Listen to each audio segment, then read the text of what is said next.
बंगाल में सियासी पारा चढ़ गया। आज से बीजेपी की रथ यात्रा शुरू हो गई है। नादिया में जेपी नड्डा ने हरी झंडी दिखाकर रथ यात्रा की शुरुआत की। 6 फरवरी से 11 फरवरी के बीच बंगाल में बीजेपी 5 रथ यात्राएं करेंगी।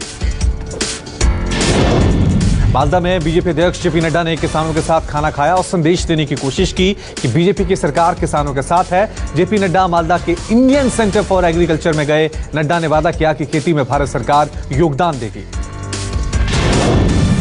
जेपी नड्डा ने ममता सरकार पर जमकर हमला बोला। पश्चिम बंगाल में जहां भी जाता हूं वहां जय श्री राम का नारा लग रहा है। पता नहीं ममता दीदी इतना डरती क्यों है। कृषि कानूनों के विरोध में किसानों का आज 3 घंटे तक देशव्यापी चक्का जाम खत्म हो गया। पंजाब हरियाणा में चक्का जाम का सबसे ज्यादा असर देखने को मिला। किसानों ने एक साथ हॉर्न बजाकर चक्का जाम को खत्म किया। चक्का जाम पूरी तरह से शांतिपूर्ण रहा। चक्का जाम खत्म होने पर राकेश टिकैत ने सरकार को अक्टूबर तक की चुनौती दी। कहा किसानों को कोई नहीं रोक सकता, हम कील काट काट कर आगे बढ़ेंगे। राकेश टिकैत बोले जिसके पास आधार कार्ड होगा वही धरने पर बैठेगा। हरियाणा के पलवल में किसानों ने जमकर विरोध प्रदर्शन किया। हाईवे पर हजारों किसान जुटे और सरकार के खिलाफ नारेबाजी की। किसानों ने एक सुर में कहा कि तीनों कृषि कानून वापस लिए जाएं। राकेश टिकैत ने पीएम पर तंज कसा। कहा पीएम मोदी अपना नंबर दे दें, हम कॉल पर बात कर लेंगे। पीएम मोदी ने हाल ही में सर्वदलीय बैठक में कहा था कि मैं किसानों से एक फोन कॉल की दूरी पर हूं। राहुल गांधी ने किसानों के चक्का जाम का समर्थन किया। राहुल गांधी ने किसानों के अलावा देश के लिए भी कृषि कानूनों को घातक बताया। राहुल ने ट्वीट कर कहा कि किसानों का शांतिपूर्ण सत्याग्रह देश हित में है।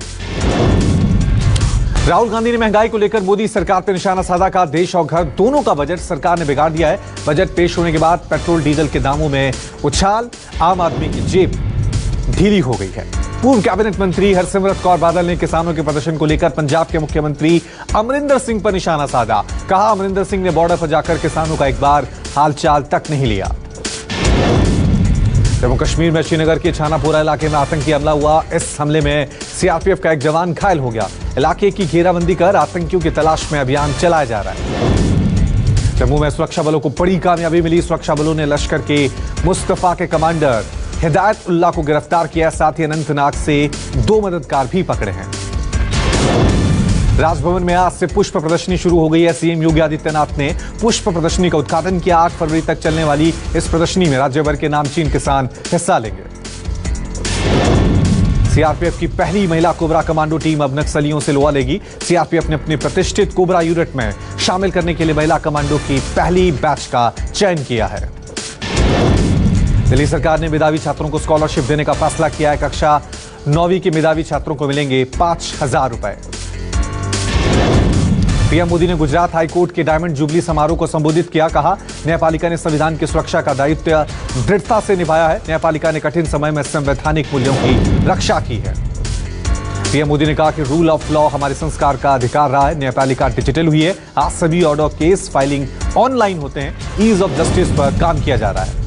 जम्मू कश्मीर के लोगों के लिए खुशखबरी। 1.5 साल बाद बहाल हुई 4G इंटरनेट सेवा। लोग खुश। छात्रों की ऑनलाइन पढ़ाई को देखते हुए इंटरनेट सेवा बहाल हुई।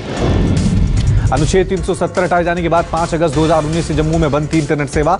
2G और 4G सेवा वापस शुरू हो गई है। उमर अब्दुल्ला ने ट्वीट किया 4G मुबारक। कोरोना की चपेट में आए महाराष्ट्र के गृह मंत्री अनिल देशमुख। अनिल देशमुख ने ट्वीट कर कोरोना संक्रमित होने की जानकारी दी।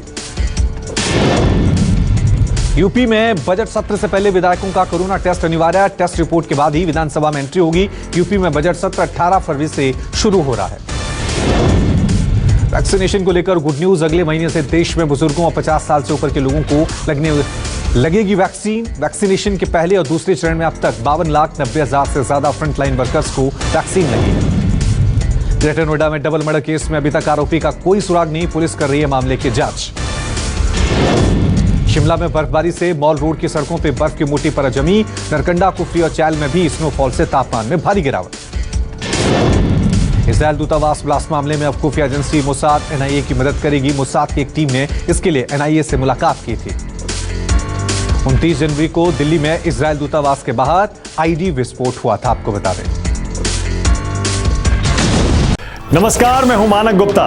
अगर आपको हमारा ये वीडियो पसंद आया हो तो इसे लाइक और शेयर जरूर करें।